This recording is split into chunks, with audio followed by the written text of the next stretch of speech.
Day 12, Job 32 through 34. Elihu justifies his right to answer Job. So these three men ceased to answer Job because he was righteous in his own eyes.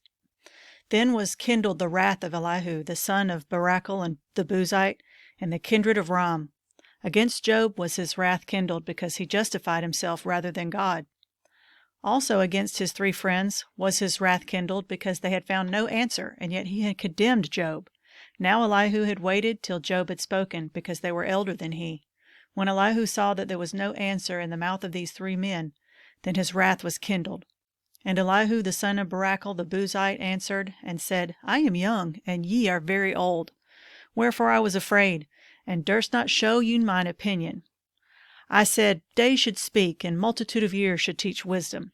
But there is a spirit in man, and the inspiration of the Almighty giveth them understanding. Great men are not always wise, neither do the aged understand judgment. Therefore I say, hearken to me. I also will shew mine opinion. Behold, I waited for your words, I gave ear to your reasons, whilst ye searched out what to say.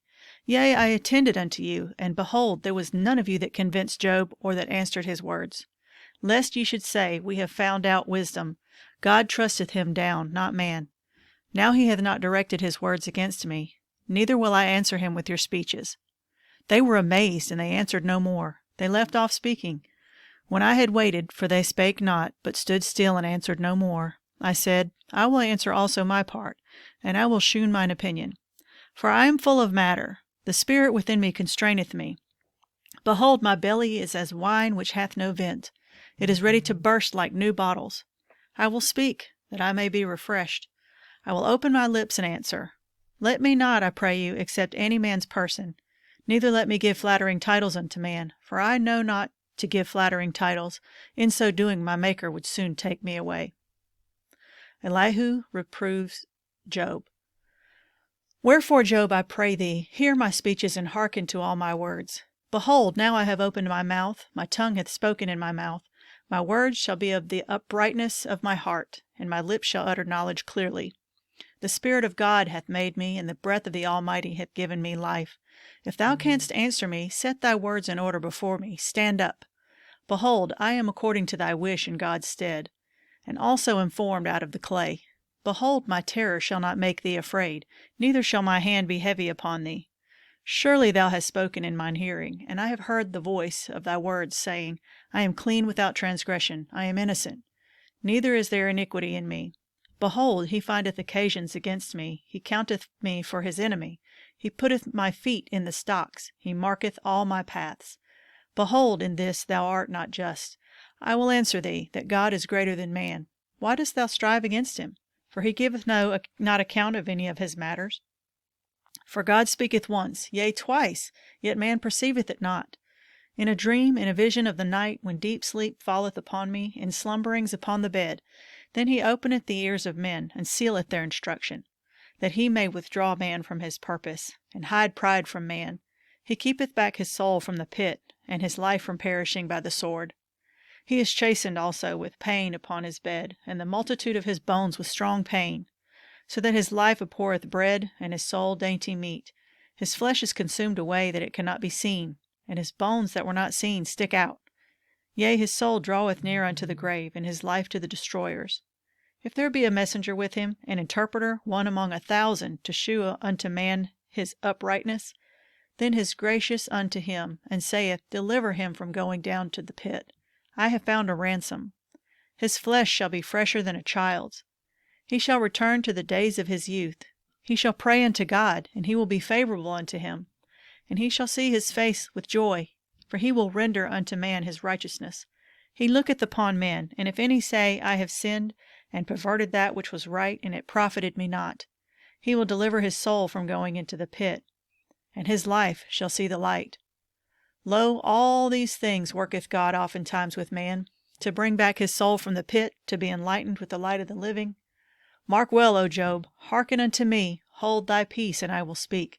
If thou hast anything to say, answer me. Speak, for I desire to justify thee. If not, hearken unto me, hold thy peace, and I shall teach thee wisdom. Elihu justifies God. Furthermore, Elihu answered and said, Hear my words, O ye wise men, and give ear unto me. ye that have knowledge? For the ear trieth words as the mouth tasteth meat. Let us choose to us judgment. Let us know among ourselves what is good. For Job hath said, I am righteous, and God hath taken away my judgment. Should I lie against my right? My wound is incurable without transgression. What man is like Job, who drinketh up scorning like water, which goeth in company with the workers of iniquity, and walketh with wicked men? For he hath said, It profited a man nothing that he should delight himself with God. Therefore hearken unto me, ye men of understanding. Far be it from God that he should do wickedness, and from the Almighty that he should commit iniquity. For the work of a man shall he render unto him, and cause every man to find according to his ways. Yea, surely God will not do wickedly, neither will the Almighty pervert judgment. Who hath given him a charge over the earth, or who hath disposed the whole world? If he set his heart upon man, if he gather unto himself his spirit and his breath, all flesh shall perish together, and man shall turn again unto dust. If now thou hast understanding, hear this. Hearken to the voice of my words. Shall even he that hateth right govern, and wilt thou condemn him that is most just? Is it fit to say to a king, Thou art wicked, and to princes, Ye are ungodly? How much less to him that accepteth not the persons of princes, nor regardeth the rich more than the poor? For they all are the work of his hands. In a moment they shall die, and the people shall be troubled at midnight, and pass away. And the mighty shall be taken away without hand. For his eyes are upon the ways of man, and he seeth all his goings. There is no darkness, nor shadow of death, where the workers of iniquity may hide themselves. For he will not lay upon man more than right, that he should enter into judgment with God. He shall break into pieces mighty men without number, and set others in their stead. Therefore he knoweth their works, and he overturneth them in the night, so that they are destroyed. He striketh them as wicked men in the open sight of others, because they turned back from him, and would not consider any of his ways, so that they caused the cry of the poor to come unto him, and he heareth the cry of the afflicted. When he giveth quietness, who then can make trouble? And when he hideth his face, who then can behold him?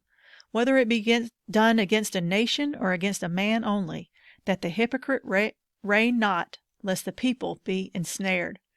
Surely it is meet to be said unto God, I have borne chastisement, I will not offend any more. That which I see not teach thou me.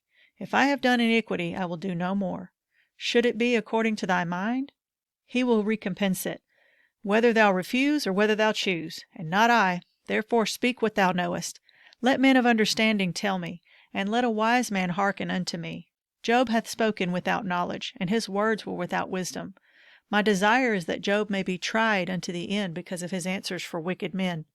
For he addeth rebellion unto his sin, and he clappeth his hands among us, and multiplieth his words against God.